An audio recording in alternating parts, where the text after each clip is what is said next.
ಇವತ್ತು full normal day. Sometimes normal days are the best. Hey guys, welcome back to just another day in my life. ಇವತ್ತು ಬೆಳಗ್ಗೆನೆ ವಿಡಿಯೋನ start ಮಾಡಿದೆ. ಬ್ರೇಕ್ಫಾಸ್ಟ್ಗೆ ಗೋಧಿ ದೋಸೆ ಮತ್ತು ಟೊಮೆಟೊ ಗೊಜ್ಜನ್ನ ಮಾಡೋಣ ಅಂತೇಳಿ ಬ್ಯಾಟರ್ನ ಮುಂಚೆನೇ ರೆಡಿ ಮಾಡಿ ಇಟ್ಟೆ. ಕ್ವಿಕ್ಕಾಗಿ ಫ್ರೆಶ್ ಅಪ್ ಆಗಿ ಬಂದು ಸನ್ಸ್ಕ್ರೀನ್ನ ಅಪ್ಲೈ ಮಾಡಿಕೊಂಡೆ. ಆಚೆ ಹೋಗಲಿ ಮನೇಲಿರಲಿ skin care is must.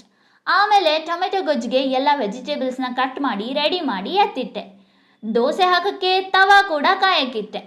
Finally ಪಲ್ಯ ಅಂತೂ ರೆಡಿ. ಆ್ಯಂಡ್ ಸಮ್ ಡೇಸ್ ನಾನು ಚಿಯಾ ಸೀಡ್ಸ್ ವಾಟರ್ನ ಕುಡಿದ್ದೀನಿ. ಸೊ ಅದನ್ನು ಬಾಟಲ್ಗೆ ಸೋಕ್ ಆಗೋಕ್ಕೆ ಅಂತ ಹಾಕಿ ಎತ್ತಿಟ್ಟೆ. Simple habits but they make a difference you know. Finally dosa ಮತ್ತು ಪಲ್ಯ ready. Warm breakfast, homemade food. ಬೆಳಗಿನ ಸ್ಟಾರ್ಟ್ ಆಯಿತು ಆ್ಯಂಡ್ ಬೆಸ್ಟ್ ಫೀಲಿಂಗ್. ಬ್ರೇಕ್ಫಾಸ್ಟ್ ತಿಂದು ಚಿಯಾ ಸೀಡ್ಸ್ ವಾಟರ್ ಕುಡಿದೆ and slowly got into the day. Work ಎಲ್ಲ start ಮಾಡಿದೆ. ಅರ್ಧ ಕೆಲಸ ಮುಗಿಯೋ ಅಷ್ಟರಲ್ಲಿ ಮಧ್ಯಾಹ್ನ ಆಗೇ ಹೋಯಿತು. ಮಧ್ಯಾಹ್ನ ಬಟ್ಟೆಗಳೆಲ್ಲದನ್ನು ಮೇಲಿಂದ ತಗೊಂಡು ಬಂದೆ. ಎಲ್ಲ ನೆನ್ನೆ ಹಾಕಿದ್ದು ಕಂಪ್ಲೀಟಾಗಿ ಡ್ರೈ ಆಗಿತ್ತು. ಈವ್ನಿಂಗ್ ಟೈಮ್ ಅಂದರೆ ಸ್ವಲ್ಪ ರಿಲ್ಯಾಕ್ಸಿಂಗ್ ಮೂಡ್. ಆ್ಯಂಡ್ ನನ್ನ ಫೇವ್ರೆಟ್ ಮೂನ್ಫಿಲ್ಸ್ನ ಸ್ನ್ಯಾಕ್ಸ್ಗೆ ತಿಂದು ಸ್ವಲ್ಪ ವೀಡಿಯೋಸ್ನೆಲ್ಲ ಎಡಿಟ್ ಮಾಡಿದೆ.